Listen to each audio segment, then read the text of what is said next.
Regional School District 13 Board of Education Building Committee meeting, regular meeting, October 15th, 2025, 5 p.m. Please stand for the Pledge of Allegiance. Allegiance To the flag of the United States of America, to the republic for which it stands, one nation, under God, indivisible, with liberty and justice for all. Okay, before we enter into public comment, we'll go around and state our name for the benefit of Al. Yes. I'll start. Howard Weisberg, Building Committee. Chairman on Board of Education. Ruby Dahlheimer, Board of Ed. Kim Newby, Director of Finance. Sydney Leggett, Superintendent. Bob Moore, Board of Ed. Lucy Petrella, Board of Ed. Jamie Rohraback, Board of Ed. Greg Putnam, Building Committee. John Giamatteo, Building Committee. Aaron Overton, Building Committee. Derek Frost, Building Committee. Eric Price, Facilities. And we have joining us in the audience. Carson Collier with QNM Architecture. Rusty Malik for Obvious sponsors. Dave Carpentella, ONG Industries. Mark Sadensky, ONG Industries. Dan Hetzler, ONG Industries. Great. Thank you. Item 3, approval of agenda. So moved. Second. Lindsay. Okay. Motion to approve. All in favor? Any opposed? We just need to go back to public comment. Oh, I'm sorry. Yes. Public comment. There are no members of the public in the audience. Are there any members of the public? There is one person who's online. If you could raise your hand if you'd like to make a public comment.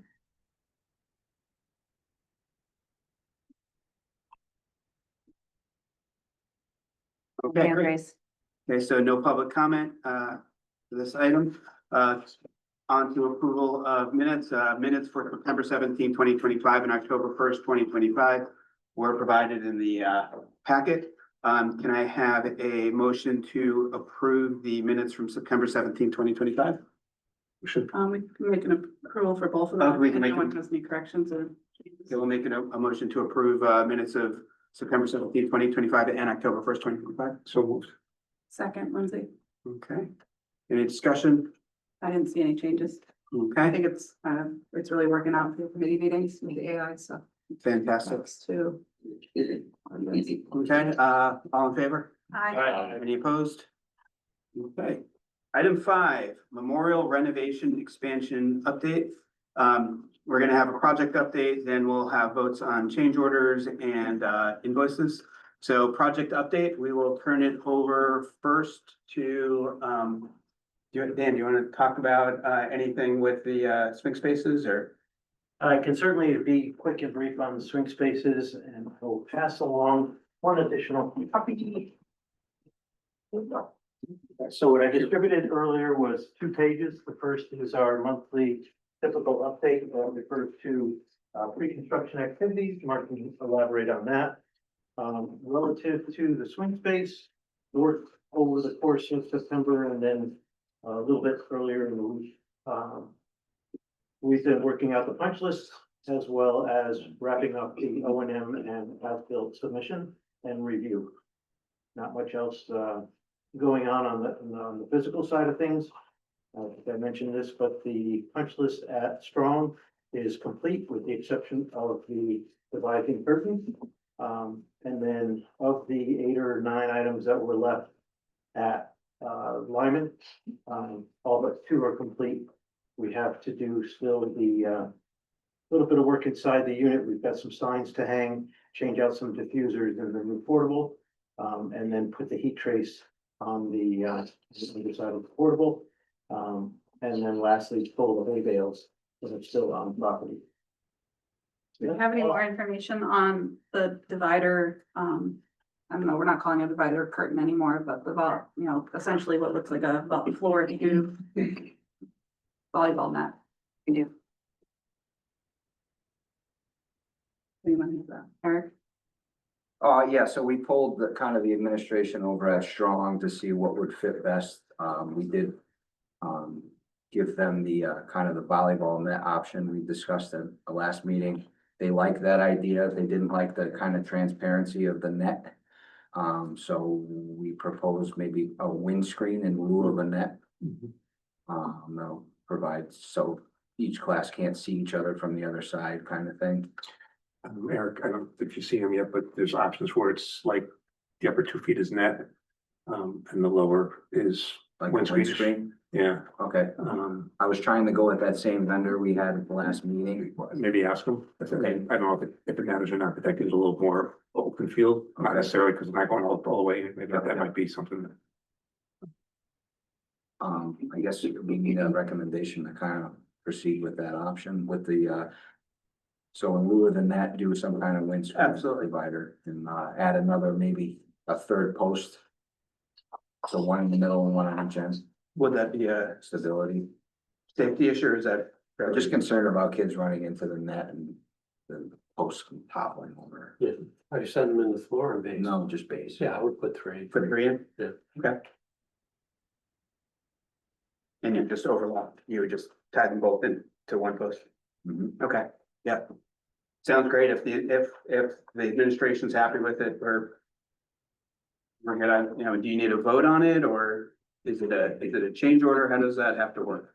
So if you vote on going that solution, we can approach it 2 different ways. Whatever you worked on, we can either look at having the contractors procure that directly as a change condition, utilizing the funds already earmarked for the divider curtain. So it's a change condition, which we can resolve. We need to know what exactly you're proposing at that point.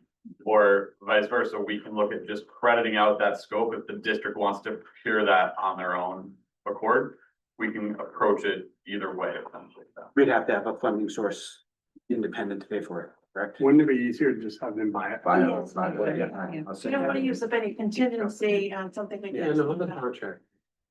Yeah. Just settle up tight knots on the have contractor. So it does add one level of complexity in that it does need to become a contract document.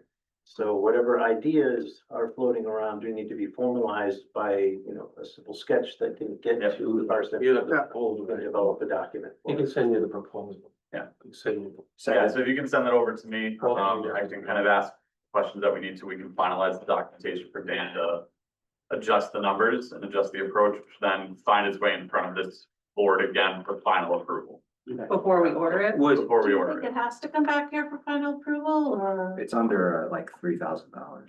only Is it- because it would hold us up again? Yeah, I just don't wanna see another Yes, week we have a- ago where you couldn't order it.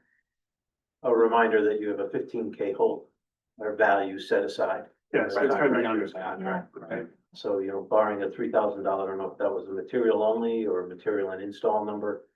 But you're certainly gonna be well below what the available funds are. If we don't need to vote on it, I think if we're all okay with Yeah. Kim and Howie and So it's possible. Eric working on whatever needs to be done.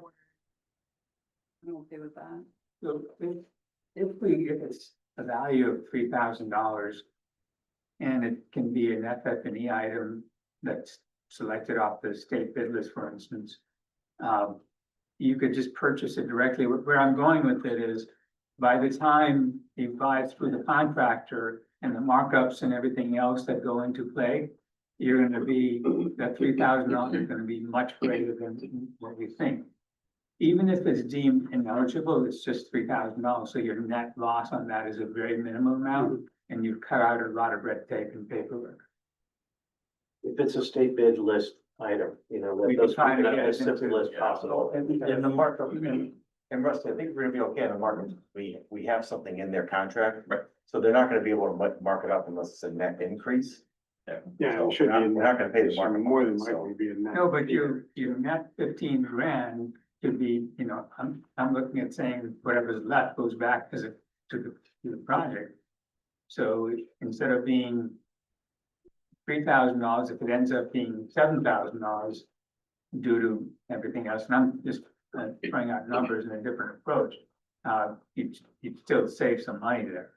Well, I think we already have the line budgeted 15 grand. Let's just get the quote to him. You get the change order, get the thing ordered. So With the one pole being in the middle of the floor now, do we have to look at any sort of foam or crash protection, just, oh, we don't put them on regular. We put 8 in the gym. okay, as long as that pole is visible, Okay. If I Is can, that a who is first the grade vendor that classroom? Is that a fifth grade? Are those both fifth grade classrooms? The classes in the gym at the time? Gym. No, they're Well, different no, grade they're talking levels. about- Different grade. They're different grade Different levels. grades. Oh, they're different grades levels, okay. For the lawn sports, was the website, so Okay, so they were a furnish only at, so that's a $3,000 material cost. the portable posts, yeah, so you order them, we wheel So them the in. install might be relatively inexpensive.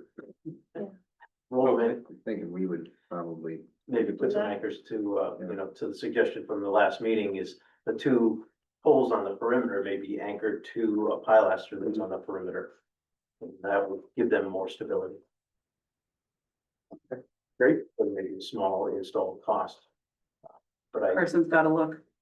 No, I wanna see what you guys have kind of proposed. We'll take a look and then we can finalize what that. I trust what you're doing to do this. And then we don't have to go back to building committee on this. we do kind of make them as portable as possible, because they're gonna get minimally used. Only 3 days, Right. 3 days a week they're used. They have to be easy to put on and easy to take off. Awesome. Off the court. Aren't there volleyball net anchors in the middle? No, not as strong. Out there. Yeah, let's take a look at what you guys have kind of found from a quote standpoint. We'll evaluate it and then I'll work with Dan to try to finalize, Awesome. a value to that. Fantastic. Great. Is that it? that's it, we got going on. Great, we'll pass it on. Rusty and team.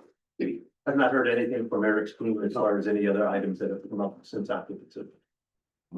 Actually, occupant, everybody's, now that they've been in it for a while, no issues, everybody's been happy.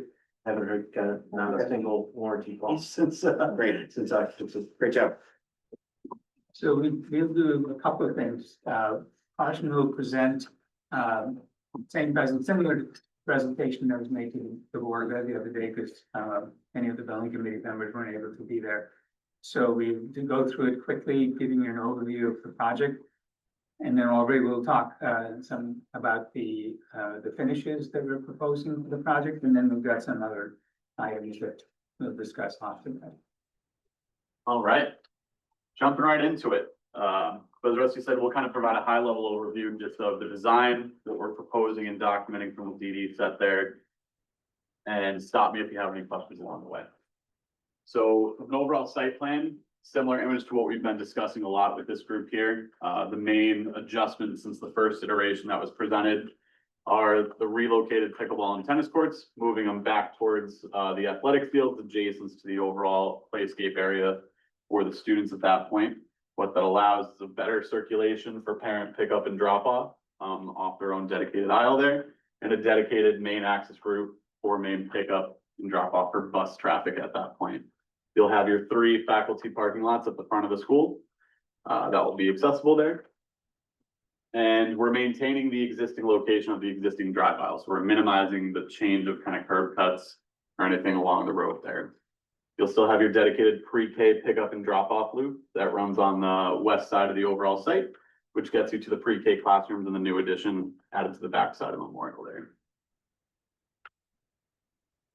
And then here we'll have some conceptual imagery just of what a re-envisioned kind of front main entrance will look like. Now we're just over there, again, looking at that main entrance canopy. And again, it's a very oppressive, very dark kind of entry sequence right now in its current configuration. So with what we're designing here, we're trying to be able to get a lot more natural light into that space, make it more of a welcoming type environment for the students. And you'll have some covered kind of canopies off to the sides that are being proposed just for some cover for kind of the bus staging area at that point. Just one comment about the main entrance. We did have some issues with the seismic requirements in terms of that gym wall and those existing structures, so we had to add structure to that location. In doing so, we've actually modified the entrance hallway. It's slightly larger, and we're able to bring in some natural light there as well as a result of that. And we'll have some imagery of that coming up. And then continuing around to the west side of the building, working our way towards kind of the church property there. So this is kind of the straight on elevation of your existing gymatorium to Memorial. As we proposed in previous iterations, we are proposing converting that space into a cafetorium function rather than a gymatorium. So this will be the new dining facility for the entire school that has a platform in it.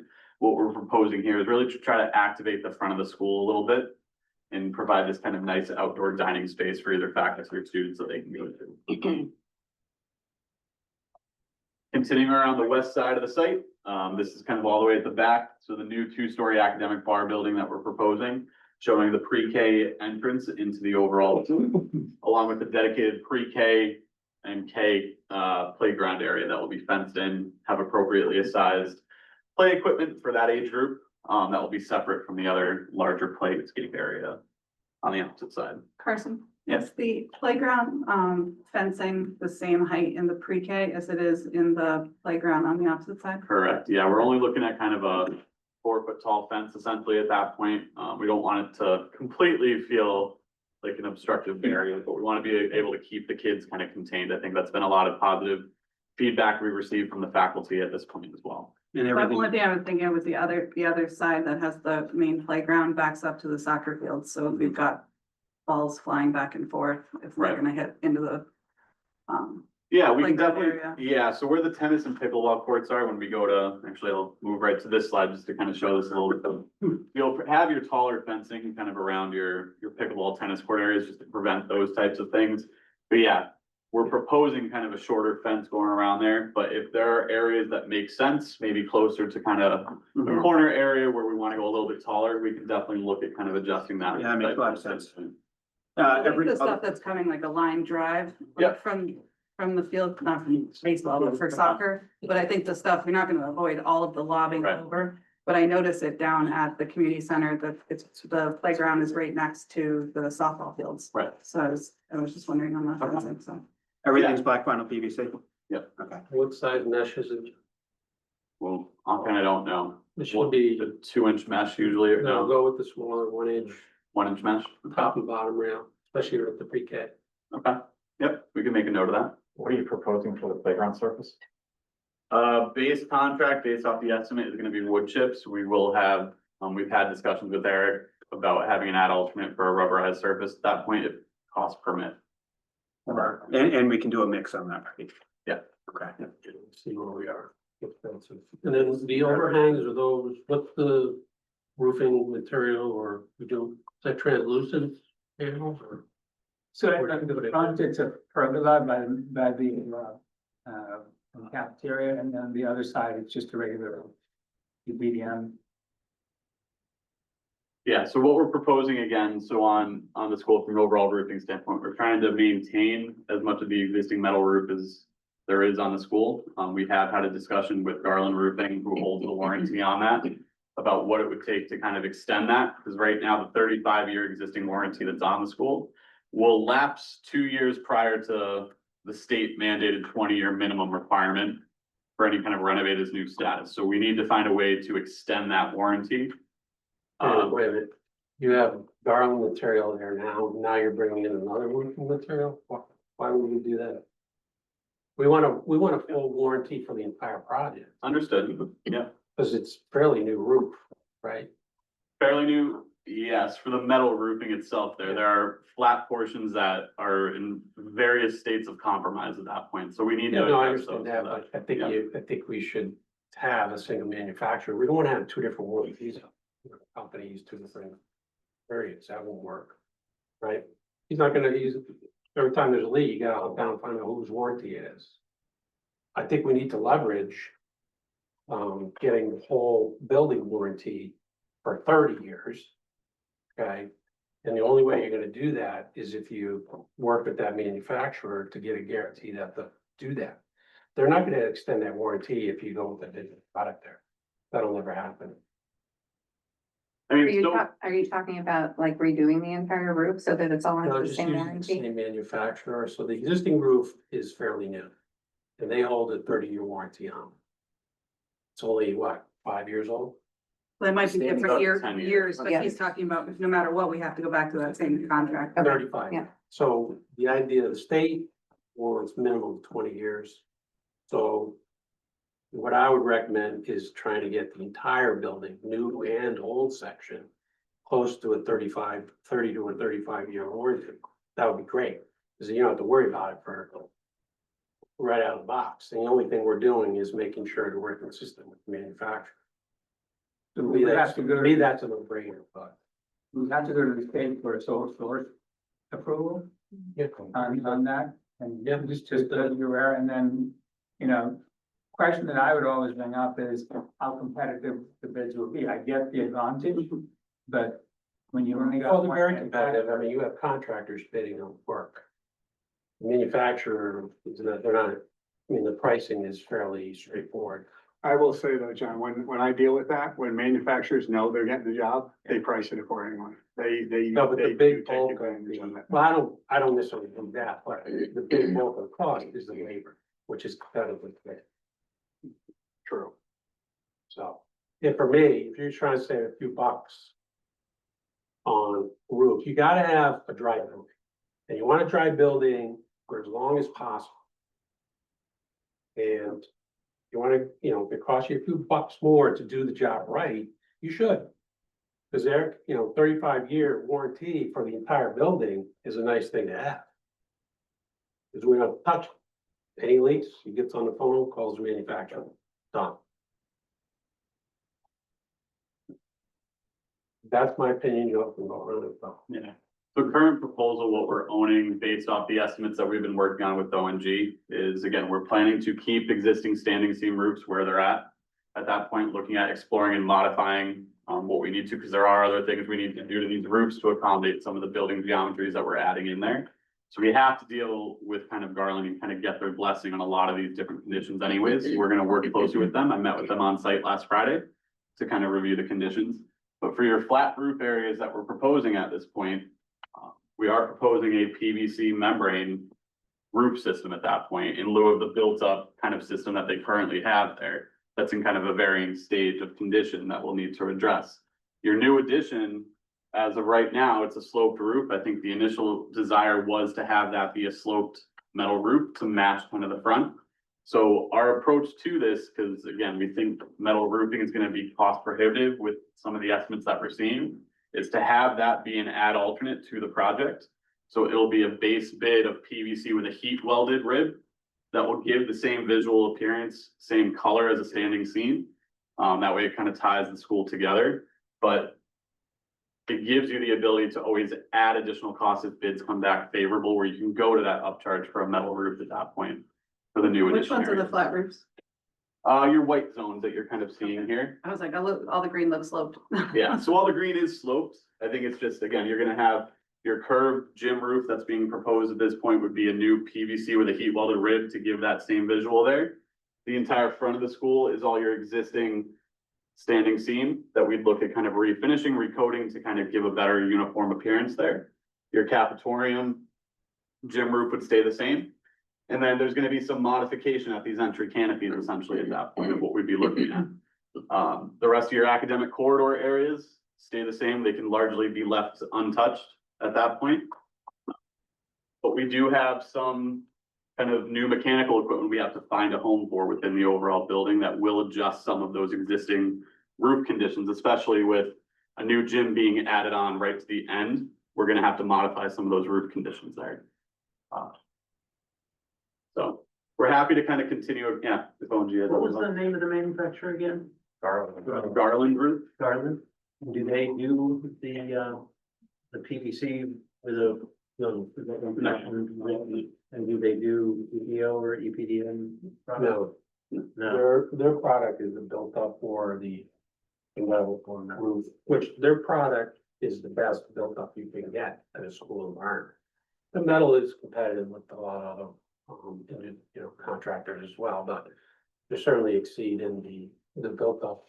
What was the roof prior to it being replaced 5 years ago? Was it also, was it a metal roof also? So 5 years ago, you did the media center, which was built up, now it's a standing seam. Yeah. And then you have built up over the cafeteria, existing cafeteria, right? But when the new roof was put on the rest of the building, Yeah. what was it replacing? Oh, the standing seam, existing standing seam in the main part of the Yeah. building. It was, I'm not sure, it's probably a built up roof. Because obviously the school, the board made a decision to go with standing seam when this was replaced for a reason. And it was probably, you know, if there's a reason, it probably makes sense for us You to. get the longevity from the Yeah. metal, that's what. Yeah. So I You know, don't have. the thing with the built up is the best roof you can put on an elementary school size building. The only time you would consider going TPO is on a very large, Mhm. because that's right when it starts to be cost prohibitive. Mhm. I'm talking large building. But typically, the metal and a built up is a much better roofing system than the TPO, which is basically plastic. And it rips and tears very easily. Although it'll still carry a warranty, so you'll certainly be able to, you know, patch it regularly, but. I don't know why you want to introduce two different manufacturers, one, that's silly. If it was an old existing steam, I mean, the reality is it was a relatively new roof that the school board made a decision to go with a standing seam on. It makes sense, this isn't long history, this is very recently, the school said, we're putting a standing seam roof on this building. I think we should probably continue to honor that and try to go with the standing seam unless it proves to be, you know. Well, you're gonna have, Disastrous, you're right. gonna have flat spots. What I think you should do, what I'm saying is. Stay with the standing seam where possible and then look at the base bed if you want, the built up. And if you wanna put an alternate as TPO. As a deduct, again, or a deduct, you could always do it that way, but. I just don't like that idea of two different manufacturers, that's my big issue here. But I think you could still run into that potential with the flat roofs, because unless you sole source that and get that approved by the state. We've done that. We may We've done have it. other We've done built it. up roof In fact, the manufacturers that may state- still lead with a double warranty. We've done that, we've done a lot of these roofs, that the state actually appreciates that, because they don't like to have two different jobs. On a school building, because nobody keeps track of this stuff. So they like to, if you're gonna replace your roof, redo the whole thing at once, that's what they like. They don't like two or three different manufacturers on a roof. And I've gotten plenty of times, they said, yep, that's fine. It's competitively bid, the labor is a big number anyway. That's my recommendation, you have to do, you know, vote on it, whatever, but. Okay, so really what I'm hearing is that we would have a standing seam roof everywhere, but there's where it's a pitched roof. And probably in that case also on the barrel vault roof, is that, because if we've got two materials, you got standing seam. And then, which is on any curved or sloped product, and then on the flat roof, which aren't flat, then there's a slope to them, but the flat roofs would be all built up. And that would be base bid. Yeah. And then what we would need to do from a budgeting perspective is look at a PVC roof in lieu of the metal roof in all the locations that are new, knowing that we would have the metal standing seam roof that's going to remain as a different warranty, different manufacturer potentially. Yeah, I mean, I don't see no way to look at. I think the advantage there is that it'll keep it competitive, so that Garland doesn't think that they have it in the bag and can give a high number. And, you know, and that they know that the alternate could then, you know, prove to be so attractive that the fact that the budget may dictate that, so that's an approach we could use. Yeah, I think it's like the standing seam enough to wrap around the barrel. Yeah, Yeah, you can curve standing seam, yeah. Yeah, actually comes out really. Very great. Well, yeah, I think that's a good way to pursue it. Well, we'll just continue with, yeah, I think that's an important thing to get up front this time. All right, I'm sorry, continue on the, Carson, I know we talked about it a little at the joint meeting, but I don't know how much we explore on, I love that tree, I'm the first person to have trees, but the tree in the courtyard, that large one, Mhm. I want us to try to consider putting in some sort of canopies or some sort of modern way to have some space in there without having roots that are possibly coming up, Right. like birds in the trees, like with bird poop all over the structure inside. I just feel like it's gonna be a maintenance nightmare and long term. You never know what frost heaves are gonna do with the roots that are currently growing there. Is there grass in the corner? There is currently, Is there provisions to get equipment in there? It's top access, that's, I mean, so it's gonna be double door access through the building at that point. We put ground cover in so that there's no grass to mow. Yeah, I think, I think you're hitting on something that, you know, because you get a lot of leaves and stuff, and a run gas. You know, not the battery yet, but if you get the gas equipment through the building, it's not always the best to do, so if we can maybe come up with some shading and landscaping that's minimum. Yeah. A little bit more conducive We're to class. open to removing, I think there are two existing trees that are kind of in that courtyard space, I think where we left it, from previous conversation with Eric, we're gonna have an arborist kind of come out and take a look at the health of them and kind of condition, because there's been those in favor of keeping them, those that have some practical sides of reasons why they may benefit from being moved. A tree was moved at that point. No, it's at a memorial. Was it before? Not that I But know. maybe there is some trees that's maybe like a dwarf variety that is. We can introduce smaller trees as a supplement here, Yeah, but again, these are supplement. big shade trees that kind of overhang the Yeah, building. yeah, and- yeah. You could grab the acorns off.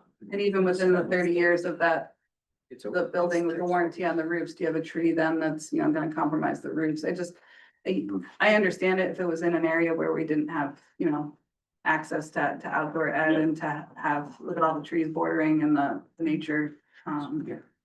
I just think we can find better ways outside of that, maybe even that back entrance eventually for the. Yeah, it just becomes a maintenance issue. Drainage back there is gonna be important. The thing drops acorns. There's just so many opportunities for bad things to happen. Even wet leaves, I- slipping on them. I'd like to, you know, I think the courtyard, the playgrounds and, you know, some rain gardens give opportunity for some really good public interaction and helping to design some of those spaces. So I think those are some really good areas to put aside and say, we have this area, this area, this area. Let's engage the, you know, the school community helping to design some of those spaces. But I kind of agree that the tree should be evaluated in all likelihood. You know, we're preserving essentially every tree, every frontage tree, and most parking lot trees in this design. I think that's far more beneficial than one that's potentially gonna cause some long-term maintenance, issues. So is there any advantage to having anybody look at it? I mean, I think the consensus. I mean, is it's the take it out. consensus from here, but it's not our, you know, it's not our school. I mean, I'd love to hear what the staff thinks from a day-to-day standpoint, if it, you know, if they agree with us, you know, it's just, I think it's just our opinion on it. Well, but from a long-term maintenance perspective, it is gonna be problematic. Yeah. It's definitely gonna be problematic. It's a tree in a completely enclosed space. If it had to be removed in the future, eventually it's gonna have it's gonna have to be removed for a building. Yeah, so, I've cut a lot of trees down in quarters. Unfortunately, I like trees, but again, I think if we just verify with the maintenance folks here exactly, maybe you guys can bounce the ideas, check with the principal and everybody good with that. But I think Eric should have the. And even the way some of the gardens and the greenscape is laid out, it looks, even though it's probably ADA accessible, I do think it's probably not as conducive to some of the population of kids that really need to be able to get and move around that courtyard. it's gonna make the space much more flexible. And once again, if you engage the school in designing the courtyard without the tree, I think you can get a lot more out of it. So I would just confer with Eric, evaluate it, and, you know, my recommendation would be to avoid a long-term significant issue by getting it out of there. Is there any significance to the tree itself? So that's what we have to determine. Because I an don't- an I would don't be, think so. Yeah, you want to Yeah, check on that, bench. make sure. I bench, the bench or something could be made from the tree that. Yeah, fair. That's where I would check with the staff and Eric to. Mobile bench, I don't know where. Yeah. Maybe Glenetta could do it. Glenetta might be able to do it. We've been in contact. There's a lot of people that should, that happens a lot. We got trees that people have a passion, they turn it into something. Memorial. You put in some benches in the front. Right Great. in the courtyard. Oh, in the courtyard, great. Yeah, All right, architect on the team that can provide an opinion on the type of tree Yeah. and the benefits versus the downside of maintaining those trees. We 'Cause do. it's not the right tree for a courtyard. No. Yep. They should know as well as anybody, the impacts of the root system in the future and other things. So we have an LA on board, which they can definitely do a review, but for something like this, where we're talking about health, longevity, condition of the tree, that's. No, I don't think we need to go that Our far. arborist would be evaluating that. I just don't think we need to go that far. Like just the wrong tree for the situation, it doesn't matter. Yeah. Right. I don't care about the health of it if it's not the right tree for the spot. I'd like to follow the recommendation of our facilities. He If, says we don't. if the landscape architect were to recommend that the tree stays and the staff and everybody else agrees, then maybe we'd have the evaluation to make sure it's healthy. Yeah. And it's gonna be able to, withstand whatever activity is gonna be around it. What Yeah, protective measures. so would be- far our response has been, we're keeping them because it's been a request from some members of the administration, but that hasn't addressed or looked at any of the facilities related building maintenance. The fact that this is now enclosed, how you gain service, how you kind of deal with that. I mean, it's gonna shed all those leaves every single year. And then you have to bring all that through the school, 'cause there's Yeah, no other way. it's not feasible, Yeah. the So design. you're bagging up leaves and dragging them through the hallways. And if you approach it as someone that just said, you take the tree, and if the tree were to be removed, you make something of it. Mhm. It might deter that feeling. Yep. Especially if it allows us to use the space better. Right. Okay. Let's, no need to hire an arborist if we can make a determination without it. If everybody wants to keep it, all of a sudden we'll bring the arborist in. But let's plan on that evaluation first. All right, what's next? Just a quick comment while we're on the subject of groups. There was some discussion with the design and construction team as to what would happen if we are struggling with the budget. And one of the thoughts that was put out there is that do the academic wing, the two-story academic wing as a flat roof and have equipment screen. Is that something that the committee would entertain, or would we go with that? Yeah, I mean, I'm not sure, yeah, I mean, certainly you're gonna have flat roofs there, right? So you're not introducing anything new. To be honest with you, I'd rather have a continuous flat roof rather than a segmented piece in the middle anyway. I don't like all those different angles, but that's just me. So if I were to do that, I would recommend we do that, especially with the number of units you have up there, 1, 2, 3, 4, 5. You're talking about that back new wing? Yeah. The addition. 50% of the roof is flat anyway. Right. That part of the building is not seen So from the you're- road. It has nothing to do with the curb appeal from Right, out front, where most people are gonna right. be. You're not gonna see the roof.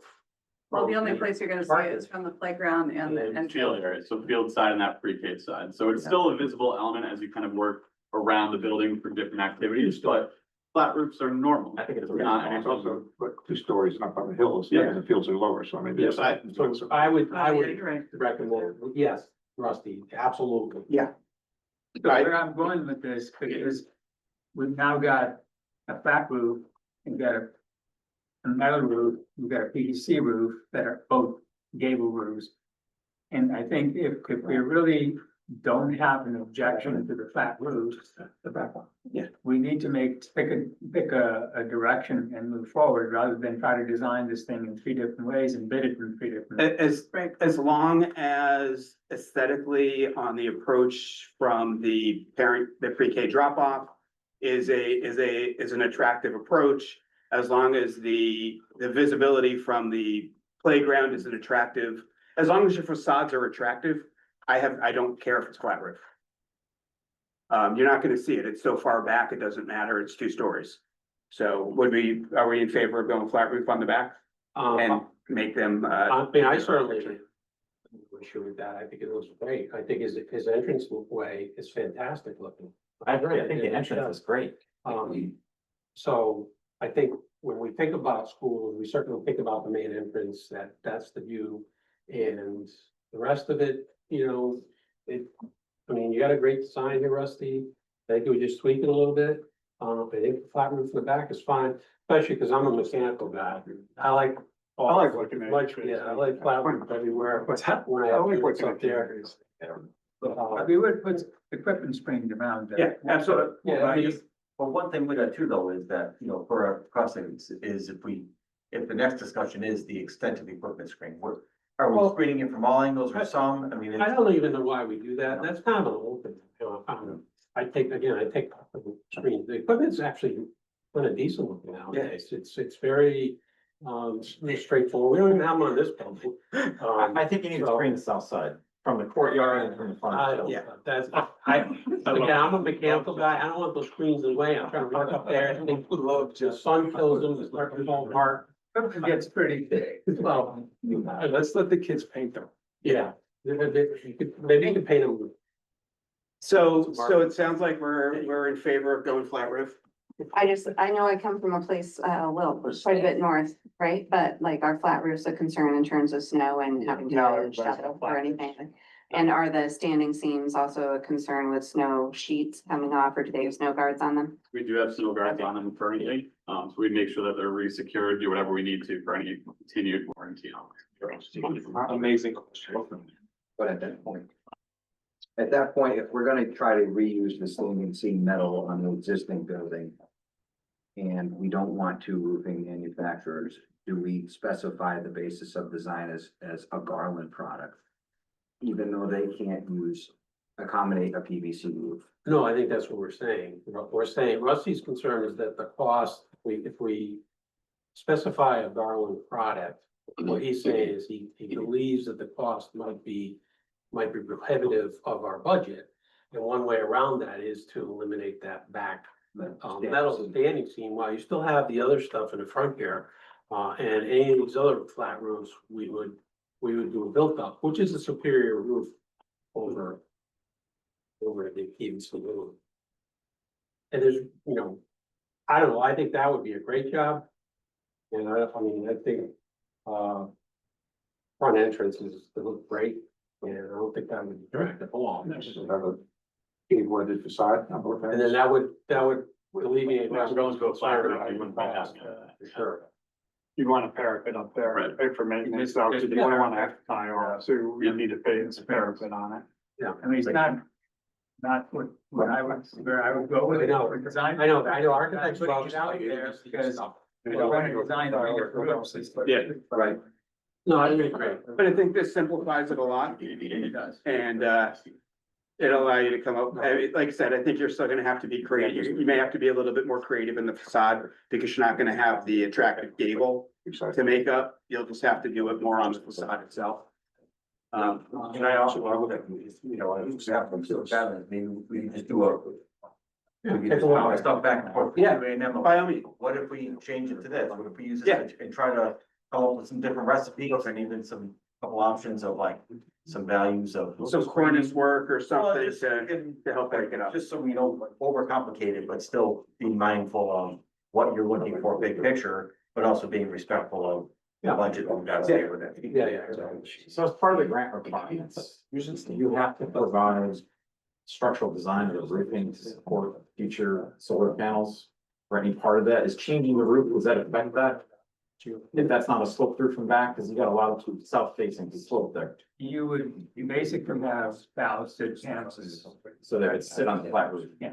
I So it would doesn't think with it impact. being a flat roof, it's probably more advantageous from a standpoint. Yeah, from a structural standpoint, we'd be designing in enough redundancy to support a PV array as needed. So as part of the CT high performance building standards, generally you're required to be PV ready. That's Yes. been our approach with any sort of renovation. So we would build in enough redundancy there to support that if that ever wanted to be out in the future. Okay, we done with roofs? All right, very good. That was, Before we get too far. all right, go ahead. No more roof discussion in this meeting. Go ahead. It's very important on a new build. I mean, this was a huge budget discussion, so it was great. Yeah. Let's go on to some fun stuff. High level overview of the overall floor plan. So again, your main entrance down here in this middle section here. So same location where it is currently within the Memorial School. Immediately to the left-hand side will be your new cafetorium, which will show you some conceptual imagery of that. At the far left-hand side, you're gonna have your Learning Commons, your media center, which is the same volume that you kind of had currently at the Memorial School. And then at the far end, it's a new gymnasium, so it's a double-sized gym that would be able to accommodate at least 2 classes at a time, if needed, with the divider curtain included, so then we don't have to have this temporary portable solution discussion anymore. So that will be integrated into there. At that point, you have your main front admin block, and then everywhere else, you have different academic program areas. So first floor is gonna house grades pre-K through 2. And then the second floor is gonna house grades 3 through 5. So again, just looking at grades 3 through 5, pretty standard. It's a regular bar building at that point. But academically, I think we've solved a lot of problems that were kind of flagged initially in the first round. We added a second group restroom up there for grades 3 through 5 for the faculty there. For students, So that was received pretty well. So I believe today was the last day of the meetings with all the teachers and staff and faculty. And so we're now at the conclusion of that, and for the most part, everybody was was quite happy with their spaces. One change that we made, or, we were going back and forth, whether the lockers for grades 2 through 5, would they be lockers outside or cubbies in the room? They opted for the lockers outside, which is fine, that's been accommodated. We're appreciative of the fact that we listened to them. I think that was one of the comments, so it's nice to hear that. But we discussed this earlier on, the fact that there were some in grades 3 through 5 have requested sinks in their classrooms, and we've shown sinks in the classrooms, and we identified that as an alternate. And also, some other minor changes in terms of casebook and cabinet being storage. But so far, nothing earth shattering or budget busting. Great. I know, again, I keep bringing up stuff from the joint, but I just want to reiterate it. So some of the classrooms that might not have sinks, the bathrooms across from the 5th grade wing and the bathrooms across from the 3rd grade wing are gonna have sinks, correct, in the front and then separated out through the bathrooms, correct? Yeah, so the upper floor, the academic addition is the only one that would not have, because that's the 3rd through 5th grade, Right. everything on the 1st. But they would have visual access from the classrooms to be able to watch the kids to So, go. yeah, If they needed to wash their hands instead of using the bathroom. Yep, two separate conversations there. So we're talking about the group restrooms that we were kind of talking about there. So the group restrooms here, these kind of dark shaded areas on the 1st floor, we're kind of treating that as a airport style bathroom. So it's open, but it's going to be forward facing sinks. So that you have better supervision sight lines for faculty at that point. It keeps your toilet facilities behind kind of in a little bit more of a private area, but it also encourages better hand washing practices when it's right off the corridor, easily accessible from your cafeteria, right outside your gym. There's a little bit better sight lines. You don't have to worry about doors opening and closing and supervising little kids there at that point. Let's So, context on our. the 2nd floor is where, I think, as you were saying, Right. is the classroom where they don't have sinks in their Correct. classrooms. This is and those 2 restrooms right Correct. there have the same style. Yep. Bathrooms and sinks. Okay, so the upper floors in the addition don't have sinks in the bathroom, in the classroom, but they have the airport style restrooms. Fantastic. I think that was the compromise we were trying to figure out. So I We're think that's showing great. sinks in there right now, but we'll identify it as an alternate Okay. if the budget can afford it, because that was a universal request by almost every teacher. That they felt it was important to have sinks in every room. But the art room, the 1st and 2nd floor art rooms will have sinks. This is- All the specialty space. Okay. And you're And the gonna media, have, oh, I'm sorry. the media center too? Yes. Okay. So And you'll at- have, I'm sorry. I'm sorry, go ahead, John. Before I forget. Oh, and Ricky Cummings will be with the bottle colors as well. So I think that, that'll cover it. Yeah. I think that'd be great. So at what point do we look at all those add alternates and kind of prioritize those?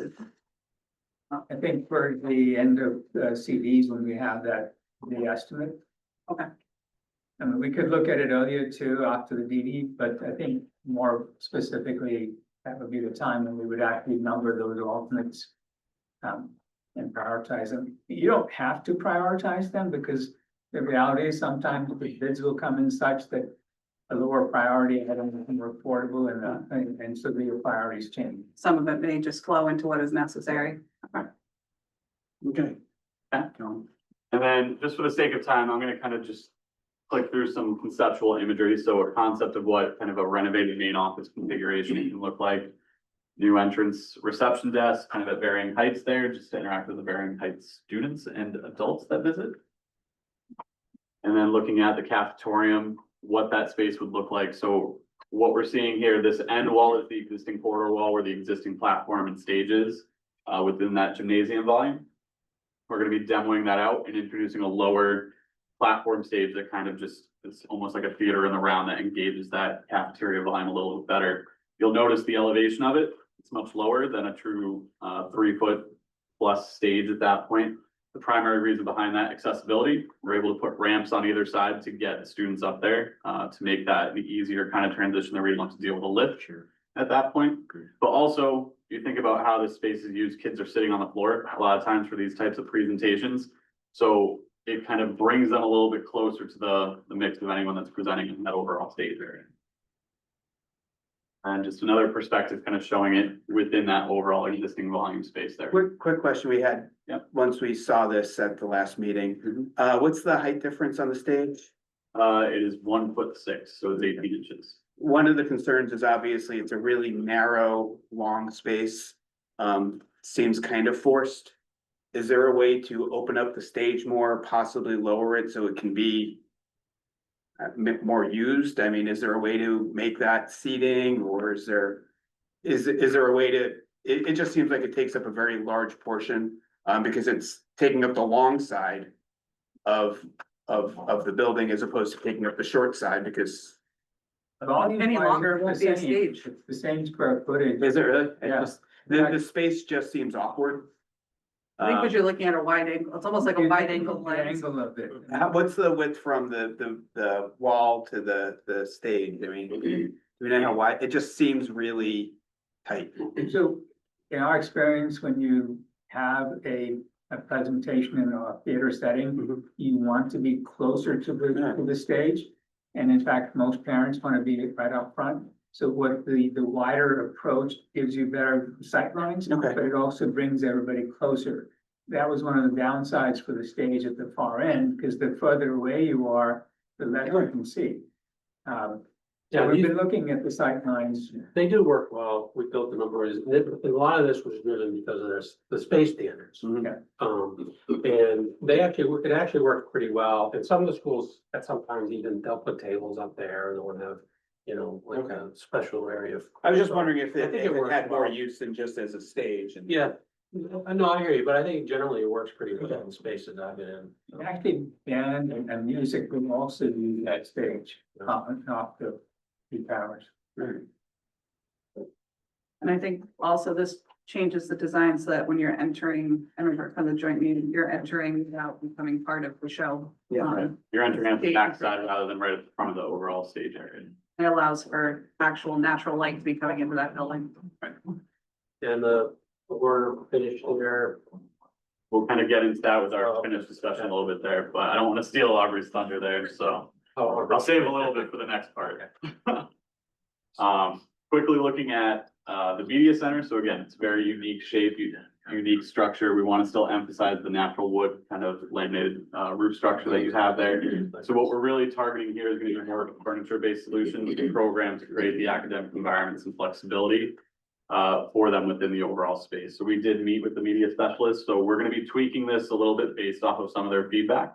So this was one of our first attempts to kind of engage in that level of conversation there. And a concept looking at the updated gym. So as previously mentioned, it will be able to house at least 2 separate classes at the same time. You will have a bank of bleachers just on one side, so it will allow for spectators to kind of be in there. If you have a larger school assembly, you can utilize the bleachers as well as floor space.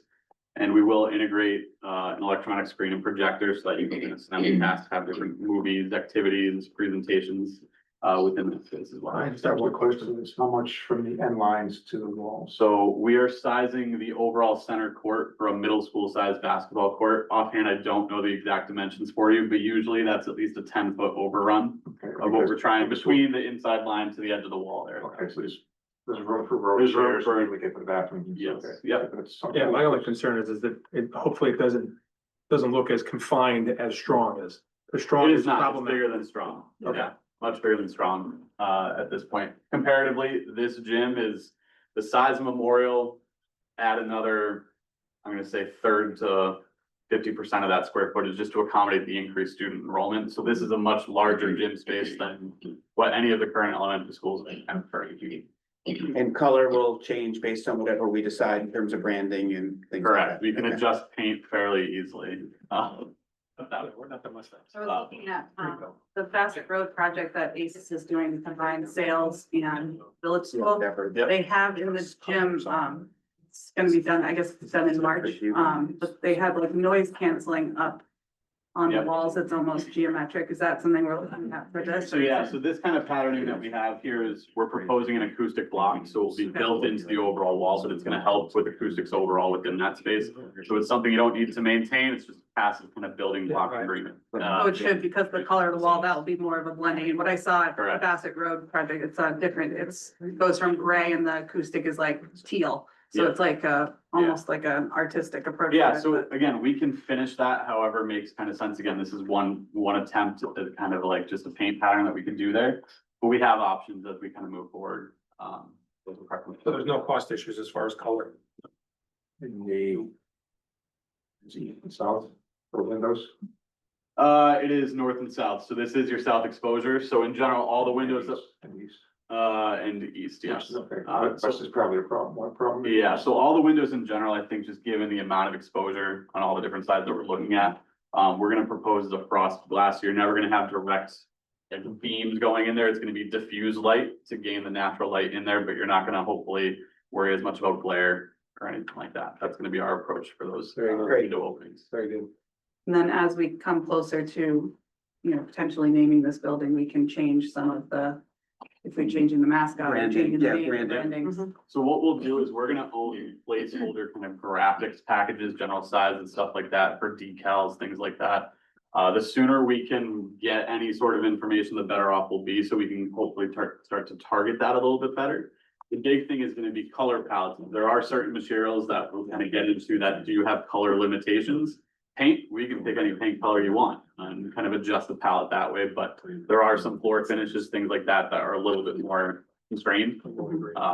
So if you were looking for a time frame for the administration to put together a survey about this, where would you be looking? mm, And as soon as possible, I know what you guys. as soon as say. possible is always gonna be my response. Right. Yeah, I mean, realistically, if we can get a determination before this gets out on the street from a bidding standpoint, so I'd say before the end of the year or sooner, that would be our, Or sooner. or sooner is definitely better. I think would it is just a- provide you guys a realistic time frame of, I know you guys have a lot of legwork to do in order to get something like that achieved. Yeah. That's a lot of work. But yeah. By the end of beginning the year, it will be done. Yeah, beginning of December would be great. Okay. Gives us a little bit more freedom there, but, Like, or tomorrow? or tomorrow. Let's face it, if it's not done before Thanksgiving, it's gonna be real hard to get it done. Just go with this. The thing is, we're trying to integrate all this within the new seed and the finishes as well. So as we go through the product selection and looking at the different range of colors, all of that becomes fairly important. I mean, depending on the color you choose, we may change the main hallway color as the base color for the school. Okay. And so it doesn't sound, it sounds simple, but there's a lot. There's a trickle down, and ultimately, all the decisions we're making are trying to make sure that we're getting what the end result is that we want, what the community wants at that point, and we're not opening ourselves up for potential change orders by directing something after something is already bid out at that point. So that's our ultimate goal there. That's a standard wood gym floor. Yeah, we are looking at a maple gym floor at this point is what we're budgeting for. Great, excellent. Awesome. All right. And then quickly, this will be the last of it. It's just a couple different examples of sample classrooms. So you have a sample pre-K and K. Just kind of showing they'll have their own dedicated bathroom within pre-K and K, as well as their cubby areas with ample storage for faculty supplies, study materials, things like that. Looking at typical first grade. So again, based off of our conversations, we talked about cubbies in the classroom, cubbies outside the classroom. And in general, once we hit second grade and up are gonna have lockers corridor side. So that will kind of change depending on the location, but I think that was some positive feedback that we got from the faculty meetings. Then just a sample third through fifth grade classroom at that point. One of the driving factors of the knockers outside, especially for the second grade, is that they wanted more room in their classrooms. And were willing to deal with the lockers outside.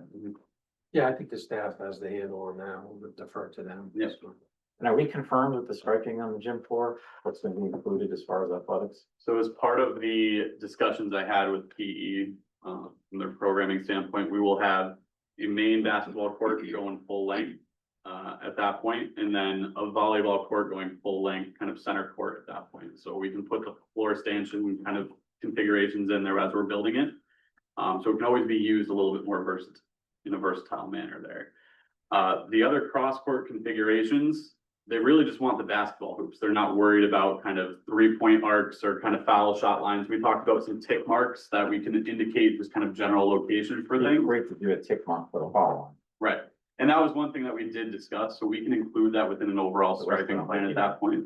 I think the concern that was generally brought up is that, because we talked about pickleball court line stripings, like other kind of activities and things like that. And the more lines you have, the more colors you have, where it turns into a hodgepodge, really chaotic to kind of follow, so. That can be put down with tape.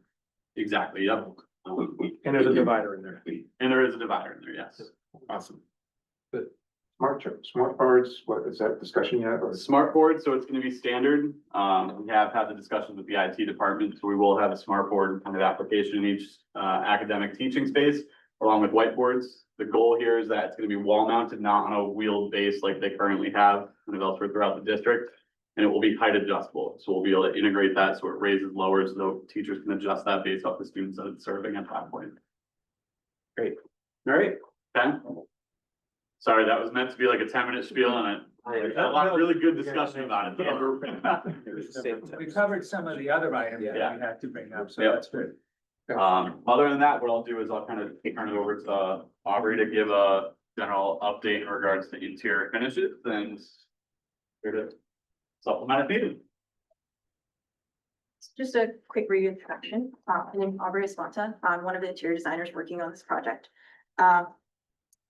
Just gonna give you guys kind of like a high level overview of where we are with finishes right now. None of this is completely finalized. I know we had discussions on like school color, school logo.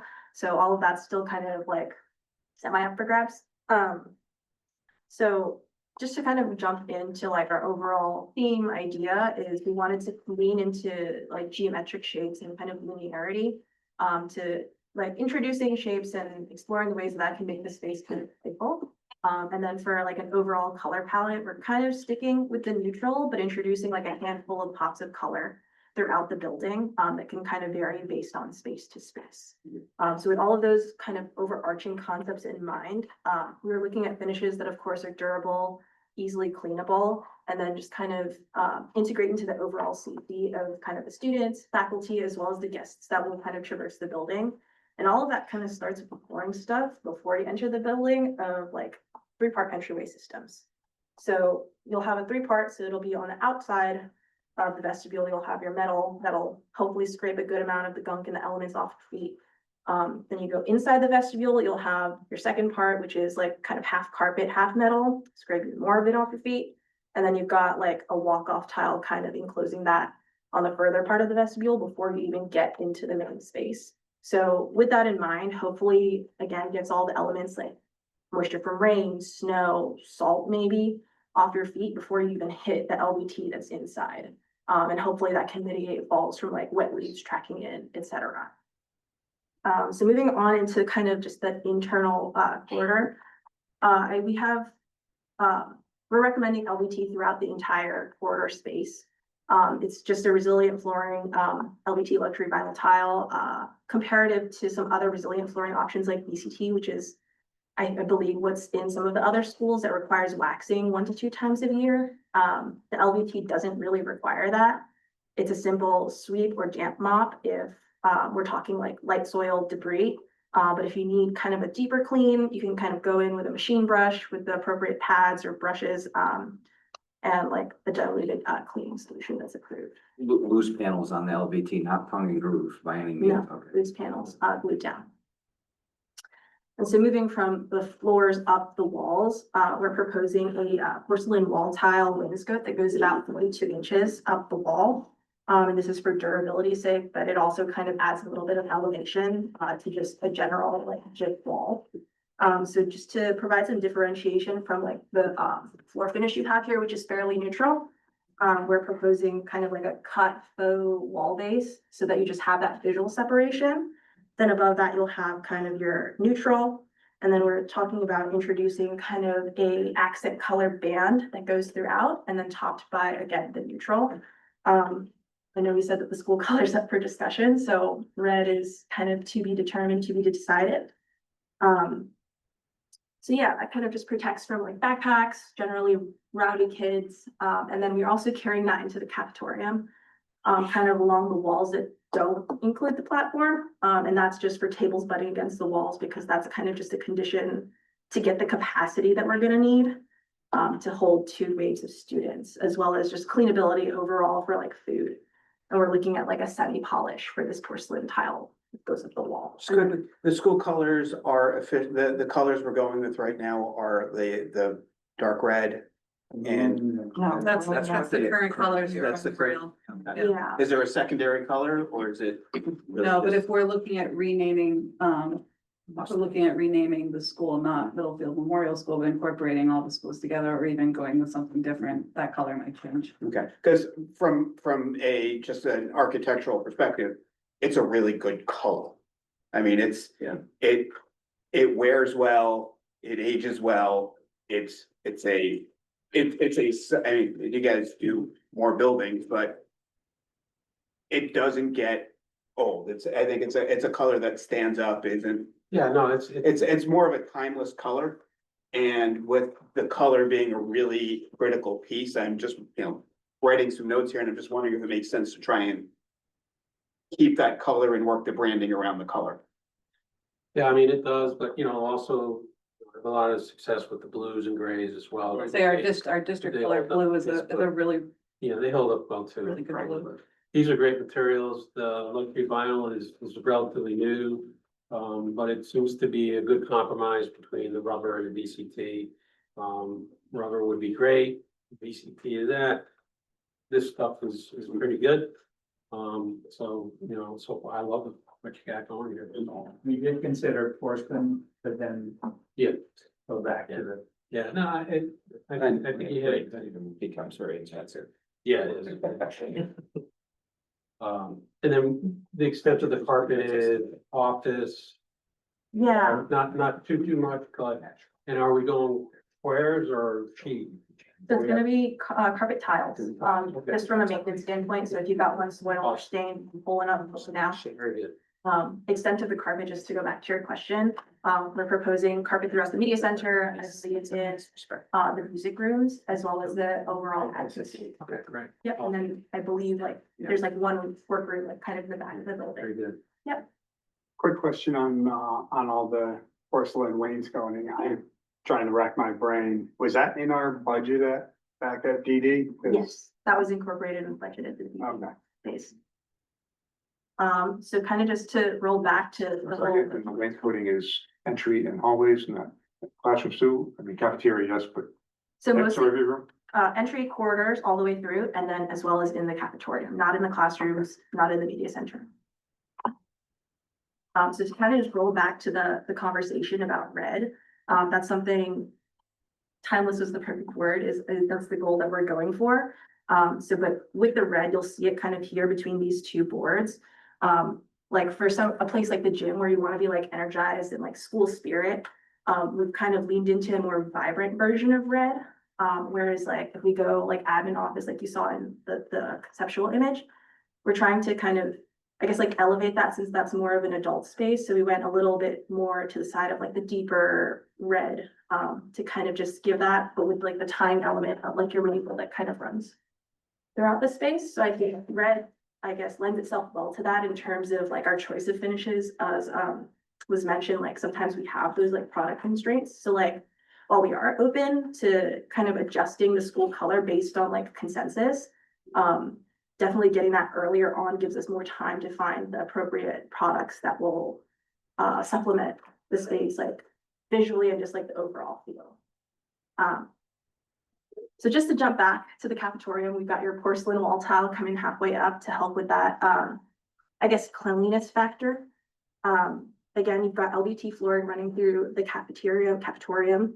You've got acoustic wall paneling kind of running along this like soffit. You might have seen it in the photos, in these like the colorful patterns that introduces that like play pop of color, but also kind of gives some acoustical benefits to kind of supplement the tectum deck that's already in there. As well as we're looking into some like ceiling baffles to assist with that as well, to add like the shapes and the geometry to that kind of overall sequence.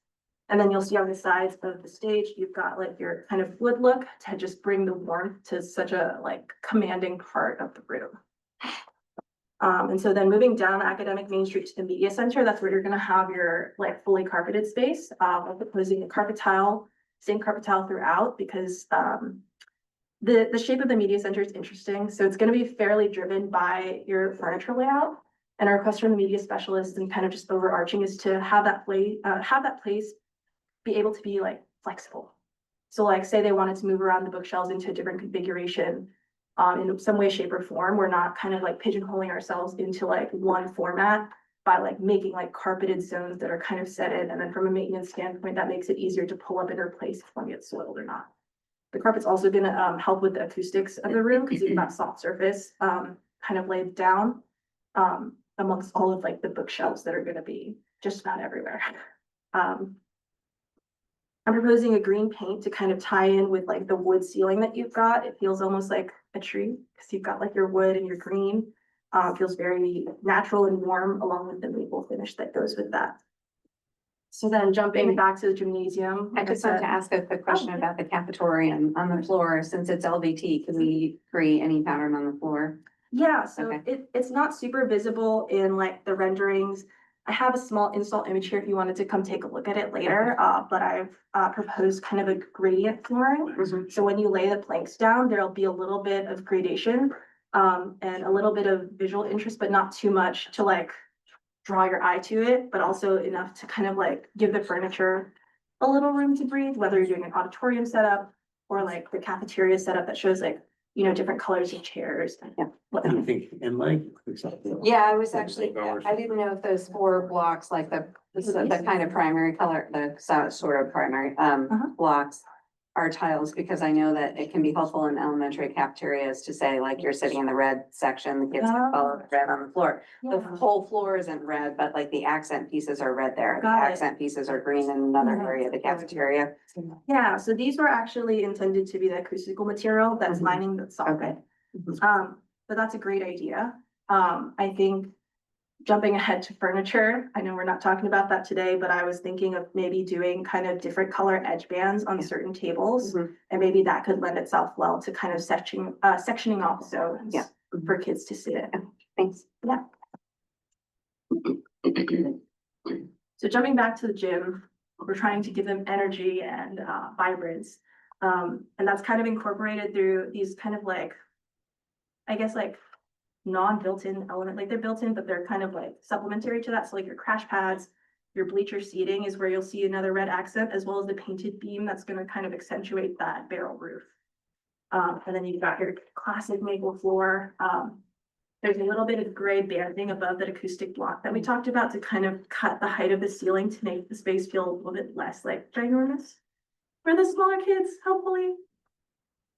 Just a quick question, so the maple is a full thickness maple, or is it a not the finish?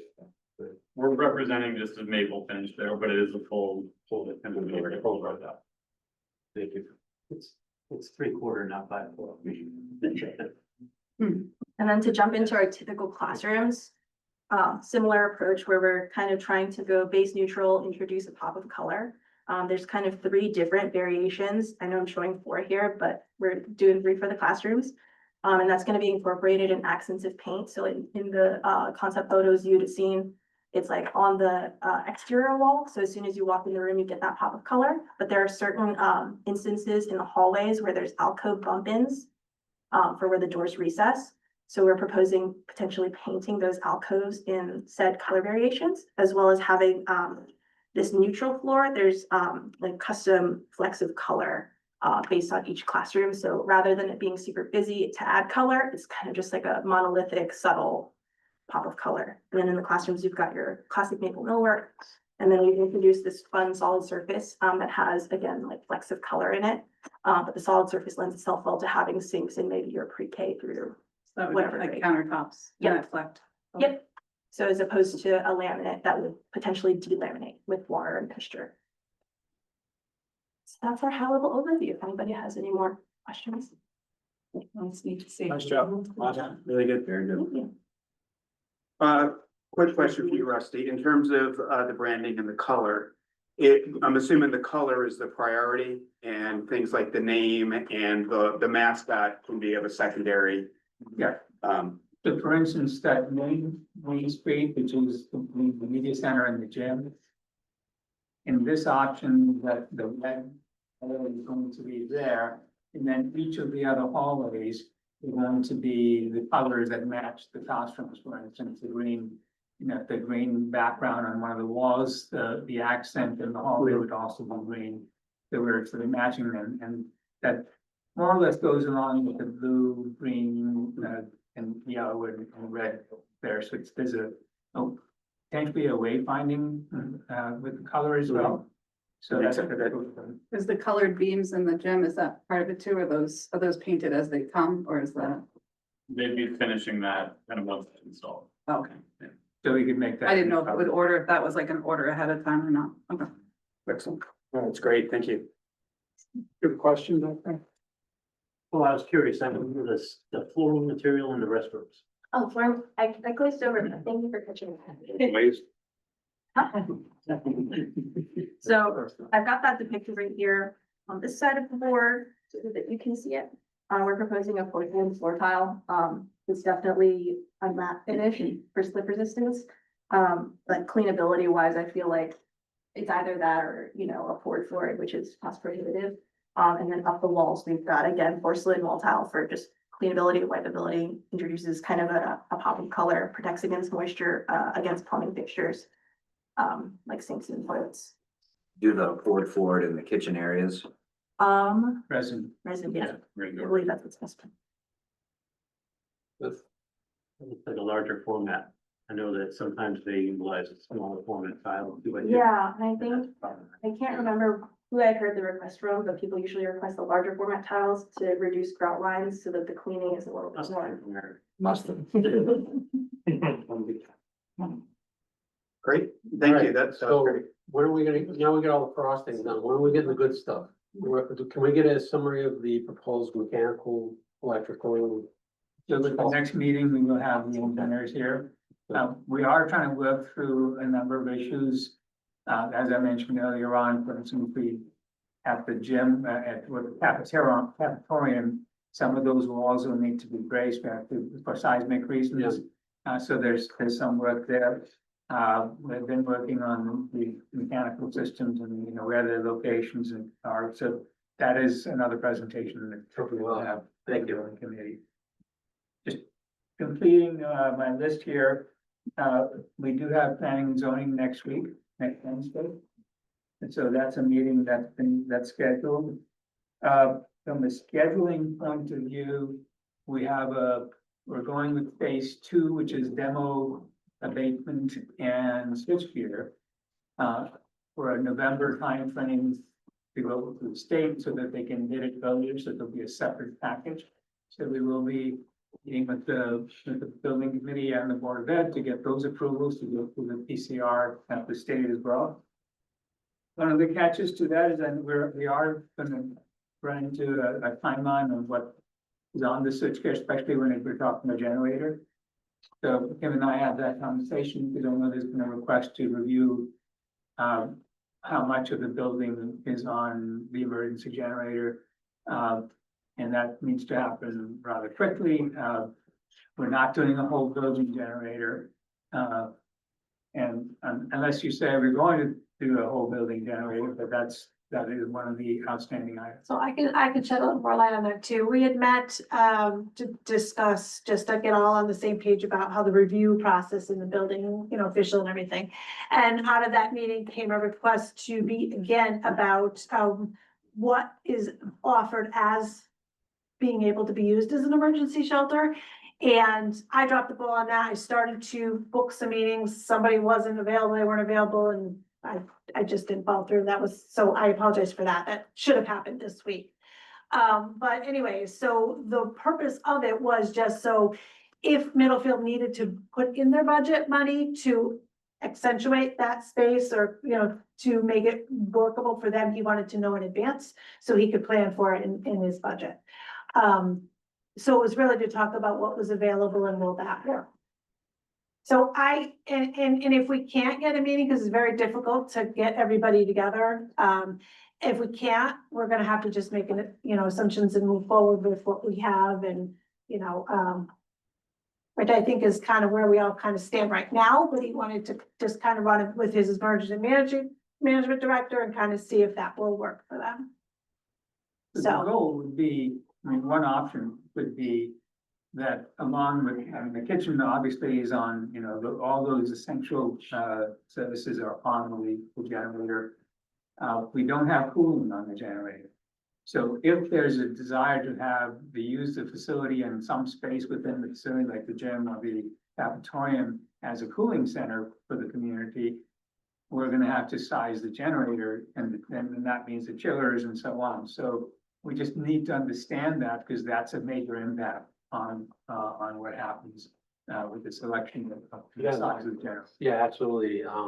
There's a huge impact on the electrical and sort of other things on here. Well, I'd be very cautious to label elementary school as a shelter. From an educational standpoint, our priority is to educate kids. So how do you throw people out of the building if we have school the next day? Those are the things that people think. I think Middlefield's concern is, the same way the high school is a shelter, major power outages where they need to house somebody, for a few days, I think the community center for Durham is now the emergency shelter. I don't know if the high school is. right, And they kind of, prior to that, it was Yeah. here, right? yeah, So, they take public building. and Middlefield doesn't have anything, possibly the firehouse, but that's gonna be for emergency personnel supposedly. Do we really need a I would think the cafeteria, kitchen area isolated, you could throw cots in the caf, or just a hangout area for, summer, if it's, needs to be for cooling. If cooling is even necessary, I don't know. But that's the big question, because if cooling is necessary, and you just felt that at that point, your chillers, you might as well. That's gonna be your main. I think we need a document from Middlefield detailing exactly what it is they expect this to be. As opposed to the half-hearted discussions that have kind of. yeah, so It's a huge impact. Yeah, it's an enormous dollar value. It's not just a Agreed. little thing. we've given them what there is available. And then, but that was just to, I guess, just to Bob, so he wanted his emergency management and build, fire and to sit in here again. And then say, okay, this is how much it'll be if we have a full building generator, and this is how much, so that he could budget for it. I don't think we have the time for that, we've been chasing that for. They need to tell us what their expectations are. What are they expecting this to actually be, as opposed to seeing how much they can get? What do they actually expect it to be, and how does it mesh with it? In my previous primarily? conversations with Bob, it was purely to provide showers. That was all I remember it being. And we were This able was to a year figure and a out half. portable showers. All right, so most schools, we provide some level of emergency generation. Typically, to be honest with you, it's really just to get the people out of the building. It's really more of a life safety. Because if the power goes out, you're not powering up that whole building.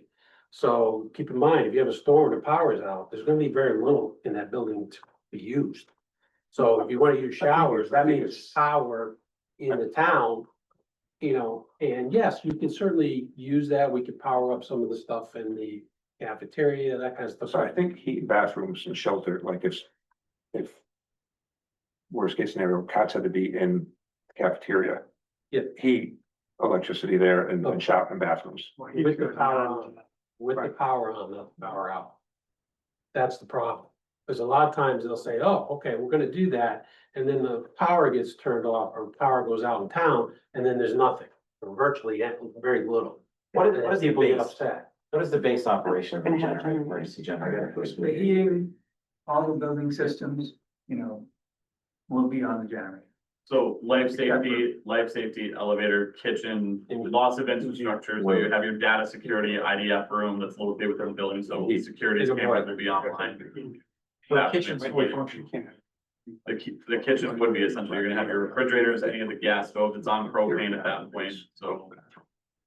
What more are we considering for a It shelter? was showers that they were talking about. They're covered with we already covered that, You right? wanted to see, even though we put it in like a list form, you wanted to look and see, okay, the emergency lighting will cover these classrooms and emergency lighting will cover this, and just try to get a visual of what it's gonna cover, rather than just having a list of them. And I think we can do that, Okay. and then, I mean, you can do it, if I want, so you have to make sure that they understand. You know, it's not a full shelter. My last Meeting room discussion should be was sheltered. for selectmen, was that he wanted for water to use that tornado based idea. If that tornado takes out this school, he needs to be able to run all of Durham in this school and Memorial. And the That's fine, opposite. but this job can't afford to do Right, that. right. I'm just telling you what he It'd have to said. be money, somebody would have to give us additional millions of dollars to do this. and that's what he was trying to determine, how much would that be to get what he wanted in that shelter?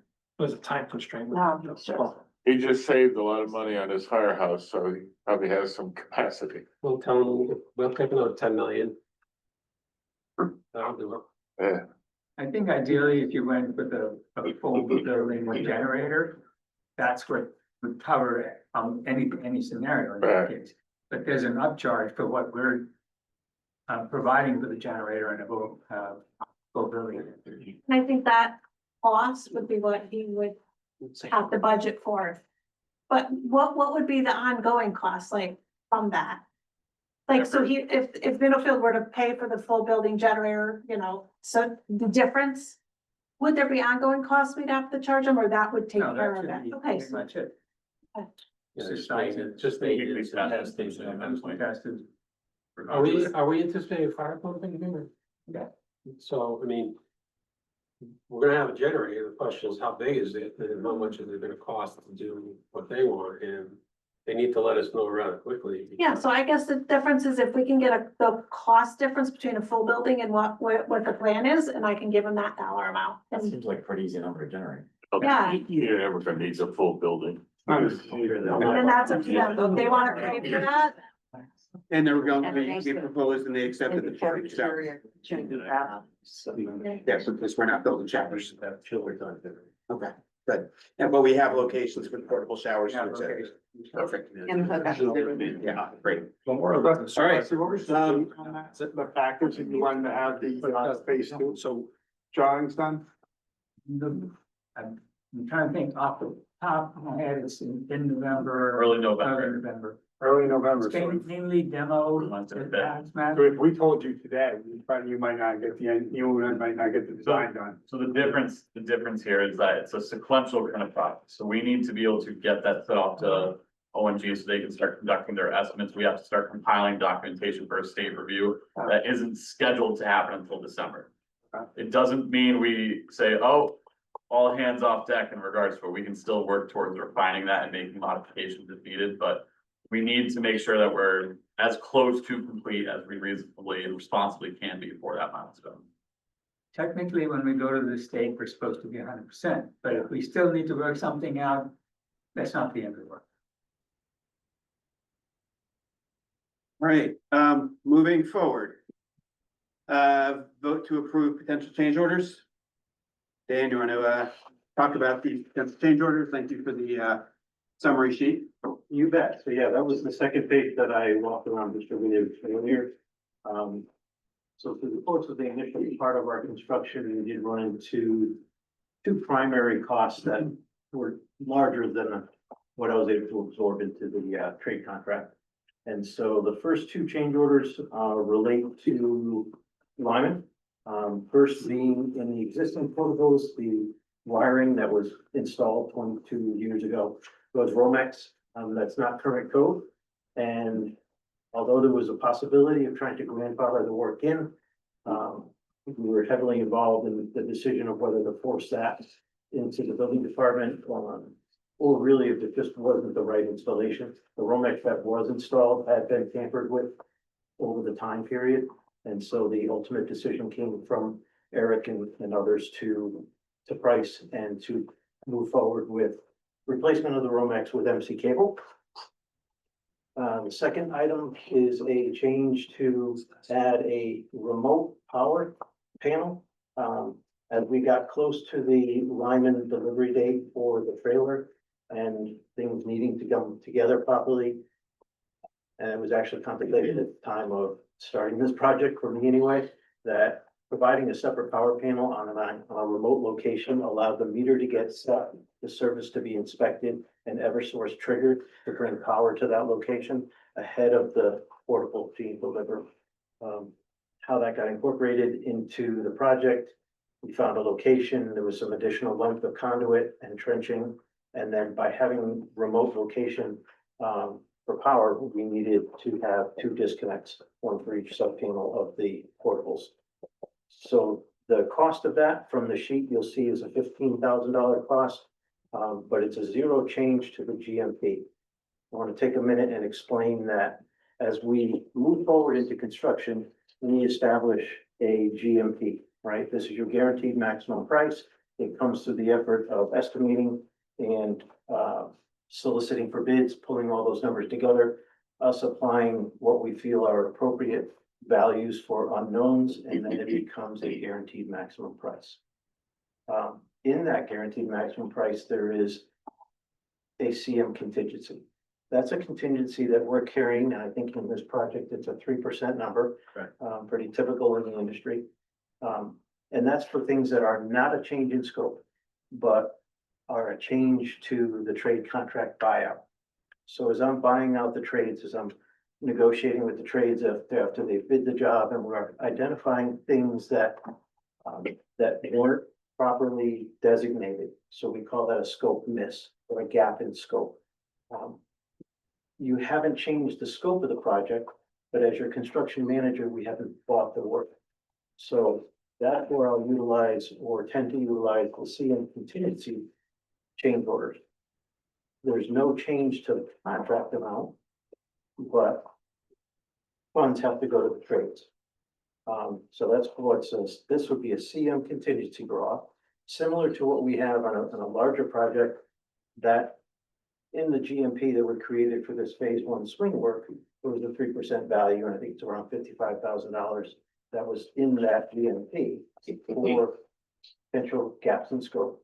I felt it appropriate to utilize those funds because again, I didn't change the scope of work, but in order to hit the deadline, I changed the sequence or timing of the work and it wasn't bought, so the trades had to get paid. So I just want to take a minute and explain the two different types of changes. PCO number 3, I think we spoke to this quickly a week ago or at the last meeting. We included in the trade contractor buyout the full lease term. That was something we had to do in order to get the lease term and get the portables here.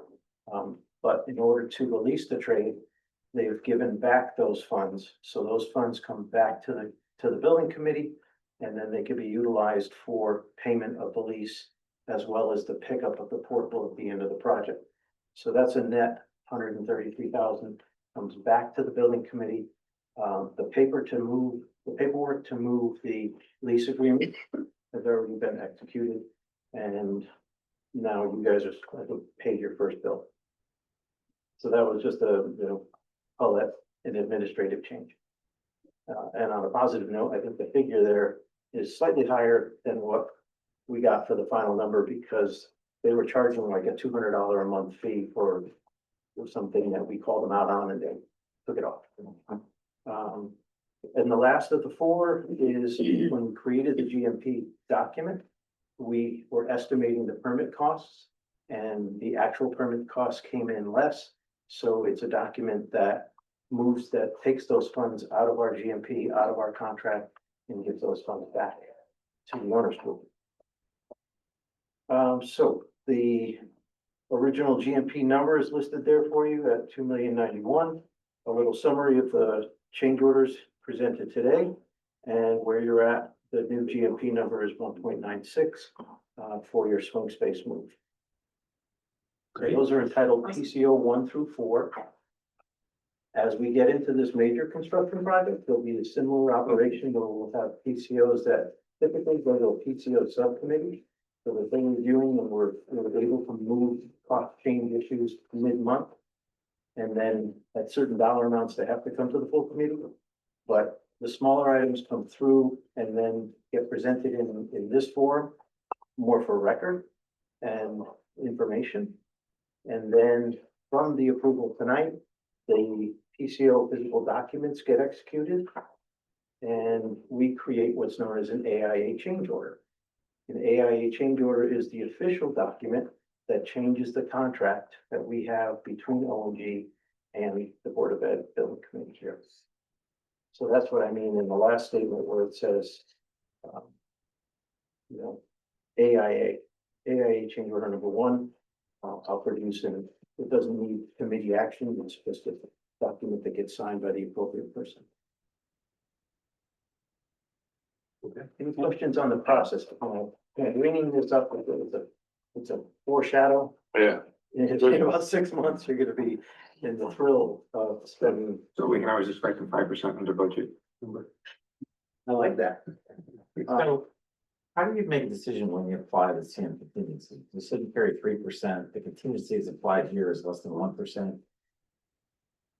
So the determination of how and why the CM contingency was used does have a paragraph in your general conditions of the contract. The contract between ONG and the group here does define that a little bit as to where it goes.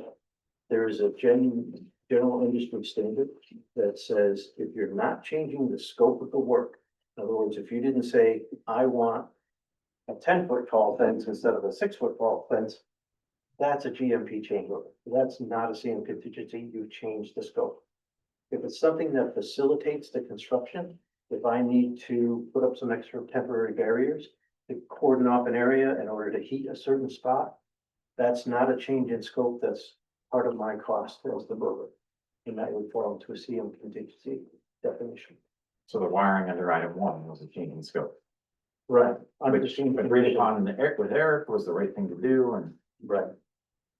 Yep, that was, an unforeseen condition is always a change in scope. You know, it's not in the documents. But as we close this out, so I would assume there's still contingency available and There is, so this is the only use of the CM contingency. Yeah, so far. So, yeah, so I think I have 4 more change orders, 4 more PCOs to close out your project. You have 2 allowances. One was for the cost of building Eversource in. One was for the cost of doing the wood repairs on the portables. We saved a few bucks on Eversource. We spent quite a few more bucks fixing up the exterior and the framing and the drywall and the things related to, but not to put a scare in you. The net change there is about a $14,000 cost. The third cost is negotiating the final savings. If you recall, we had foundations that were designed as structural piers. And through our efforts with the trade, we were able to use a helical pile with a pile cap. You know, I'm looking at a $70,000 savings order of magnitude. And I'm working through that. And then the last is that seeing the go back. 35, 40 grand. So generally, I think we're gonna see another 100,000 come back to the project to bolster your phase 2 budget. Excellent. Thank you. Good job. So what we're looking for here is approval of the potential change order. Right, Or change order. for PCO 1 through 4. Okay.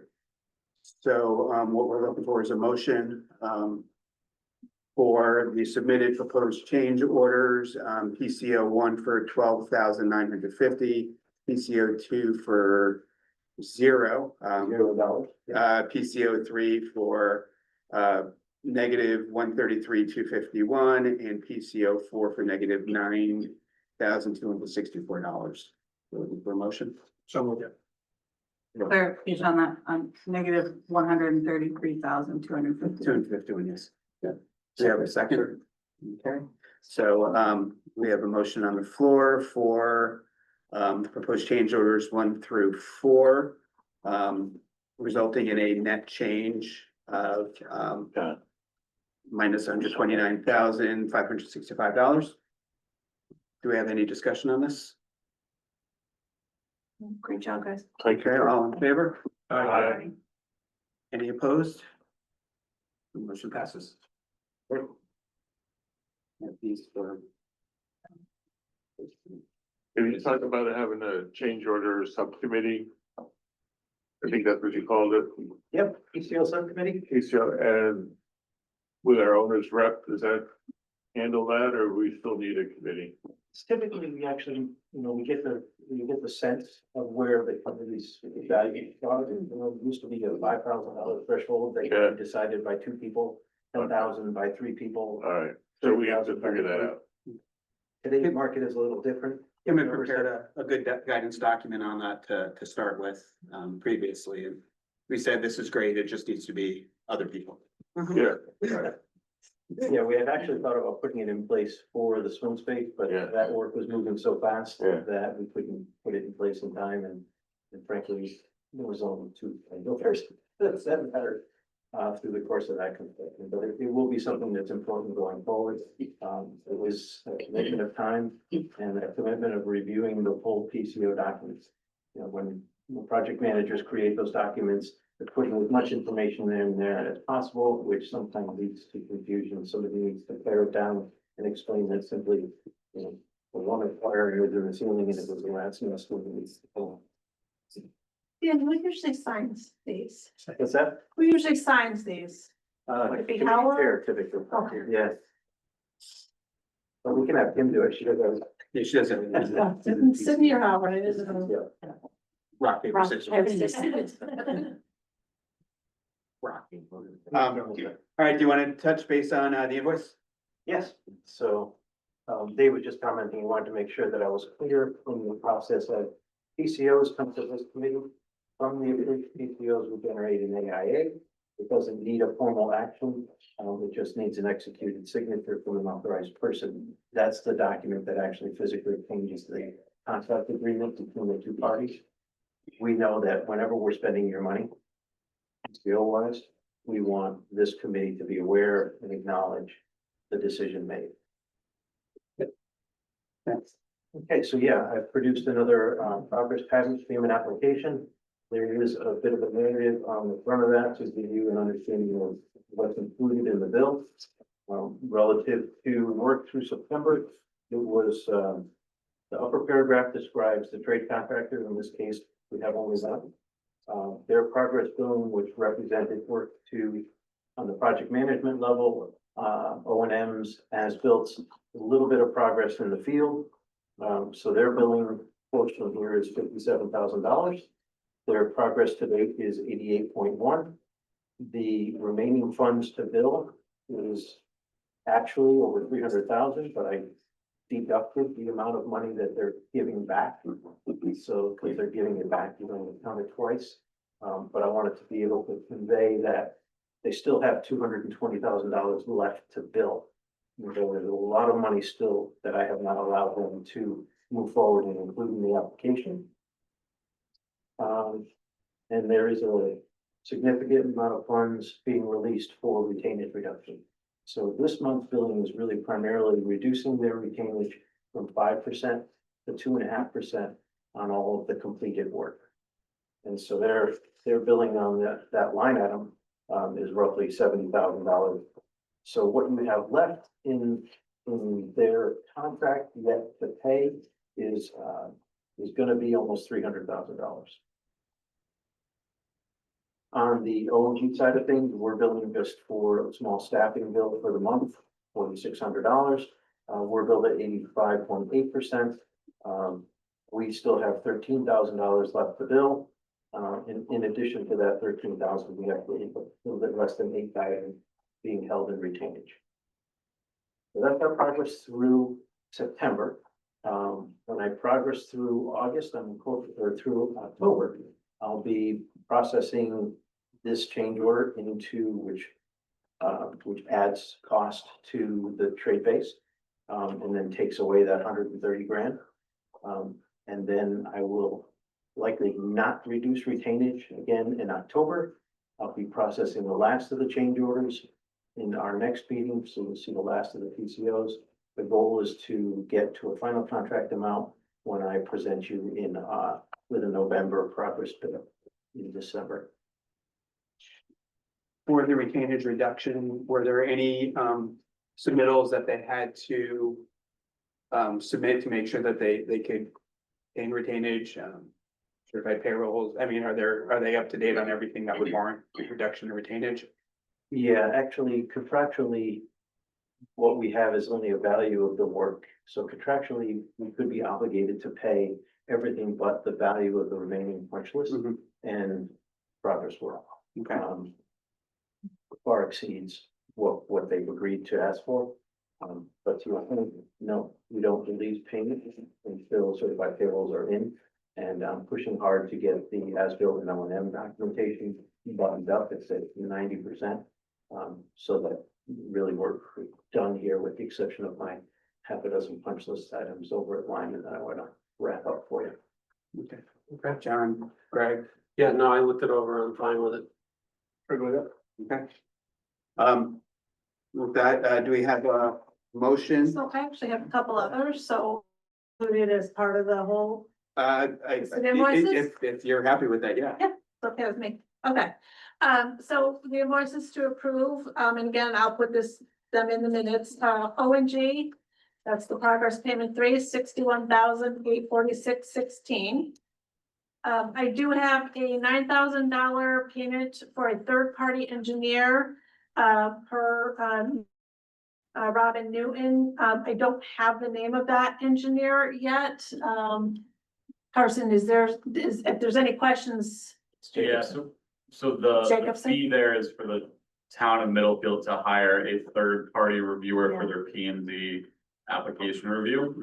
So the invoice that Robin sent over to Kim is very vague. Yeah. Very minimal little It's- information, so I don't know who that reviewer is. She said to make it up to the town of Middlefield, and I wasn't sure, so I'll follow through on that. But that will take care of our third-party review. Yes. Okay, I think that's. For important the us to- P and Z review for Yes. their effort there, yes. Okay, great. And how much is that for? 9,000. Okay, I have Northeast Door and Security, $920.25, doorknobs, how much, I'm sorry? $920.25. QA&M, $426,071.61 for design, development, and construction documents. American Alarm, $4,162.66. And that's for the fire alarm interface and installation for portable 5 and 6. Eversource, $369.69. That's the monthly electricity for portable 5, 6. CubeSmart, $240.50. That's for our storage unit. Mobile Modular, $3,869. That's for the portable 5, 6 lease for October. And Bazzuto's Refuse, I actually have 3. One is $500 for the dumpster at Lyman. One is $550 for the dumpster at Strong. And $1,050 for 2 dumpsters at Memorial. Okay, everyone, the packages here. We could just say make a motion to Approve all of Approve the the, invoices as As as presented. presented. Do I have a motion to approve all of the invoices as presented? So moved. Okay, any second? sure about this. Great. Any discussion? Okay, all in favor? Aye. Any opposed? Motion passes. John. Great. Item 6, very quickly, just a quick briefing on the tennis court and drainage. We want to release. Oh, yeah, you guys are free to go. Let's keep buying, you got paid, so. Oh, unless you want to have I mean, we'll be done in like 3 minutes if you want anything out. We should get CM buys.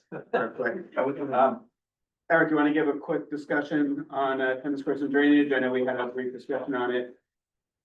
Yeah, I think, you know, Darren and I went over a few things, so Darren, if you don't mind. We discussed, existing conditions, existing under drainage on the tennis courts seems sufficient. Most of the water problems we're having is due to the, surface cracking. And the end of life condition of the existing asphalt courts. You know, I think the next step is without getting a third party involved, any kind of drainage improvements that we might not even need at this point. We should budget to rebuild the courts Okay, within the proposal. great. And hopefully, get the funding in for next year's budget so that it can be done next year. Yeah, I'm concerned about the playability of the tennis courts. So just to be clear, the boring showed there was no groundwater within 4 or 5 feet of the surface of the courts. Yep. In fact, some of the borings didn't show any groundwater. Yep. Eric found the old plans that showed the under drainage system that goes around the perimeter court and even goes internally to the courts. We had TV inspection done on the entire perimeter. All of it appears to be intact, what we could access. None of it was blocked. Everything seems to be functioning properly. So that led me to believe there is no groundwater issue. There's no evidence of it whatsoever. So what the cause is of the water issues that we see on the surface, the only way it can be getting there is from the surface and through the cracks, as far as we can tell. There's no groundwater issue. Great. So our recommendation is going to be to, budget to replace the courts as part of systematic infrastructure upgrades. And it cost, 359,000. And That's for asphalt. yeah, for asphalt, which is where we're gonna have to go. Does that, Is that in today's dollars? Or you think it'll go up if it's done in a year or two? There might be a percentage increase. I can keep tabs on them. I'm hoping to save some money on the existing, perimeter fencing, which was, 63,000 of that. Right. But that, no lights, that doesn't include lights. No lights, no, just, this is a rebuild of asphalt. Ripping on the surface and part of it. that includes, just the demo and taking everything away and regrading and starting Finished over? product. So, I've been talking to both selectmen about, community kind of projects. Would it be beneficial at all if we spoke to the selectmen about like having both town crews do that part of it before we got a company to come in to do the service? And maybe, Yeah, if they have maybe the save some money ability. that way. Yeah, I mean, be great if they contributed because obviously the school uses it, but John Q uses it a lot too, so we can. I think that, it's a good idea. I think that the town crews are likely already pushing out projects, what they're doing for next year, and the crews are not that large, so. We also may be able to, considering there is conduit in there, it may be in the best interest to look at, some supplemental lighting in there. We don't have to go with, we don't have to go with Musto high quality lighting. We can go with No, but more yeah, recreational lighting on I it. think that's definitely a discussion with the town, whether or not, they'd like to see some lighting out there, which would benefit probably more the townspeople, but we certainly would love to be able to practice there, so. Also provides some alternatives for other uses, during the school year as well. So, great. All right. Next item, committee vacancies. Nick Viella has resigned. I'd like to just take a moment and thank Nick for all of his work. Very instrumental in moving a lot of projects forward. And then we'll just, look to fill the position once we, I guess, know the makeup of the building committee and identify where we need the Yeah, support. I can speak to that a little bit, but first the committee should officially accept his resignation. You should vote to accept the resignation. Yes. So we do accept his as a resignation. Motion to accept. Yes, made an effort to not, but We can say that. We can say no. yes. So for. The board needs to accept Okay. it, not the building Right. committee. Okay. We're doing. Sorry about that. That's And then, I did put out, I don't know if any of you saw the most recent newsletter. I'm sure everybody read it, right? Okay, so, we did put out an all call for committees for various committees. So we did put, information out there about joining the building committee. I know that, we try and balance out towns. So right now, I think the focus for the building committee would be a resident of Durham and students. So we talked about trying to get students on all the committees. So seeing if we can get 1 or 2 students to be part of this group as well. There's been a lot of interest from the from students about coming on board. And the difference with the building committee is the building committee would be, the vacancy would be a voting member, from Durham. Yeah. And then the students would be advisory, non-voting members. Right.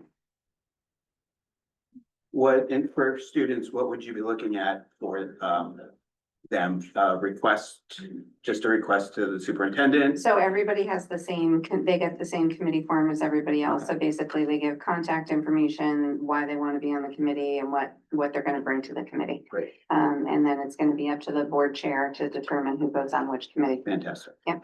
I mean, having a couple of students on board. Yeah. Yeah. Would be a great learning experience. And- Yeah, we're trying to get them on all committees. Awesome. Okay. Any, members of the public, huh? Stick around. Oh, yeah, we're gonna. Nobody's online.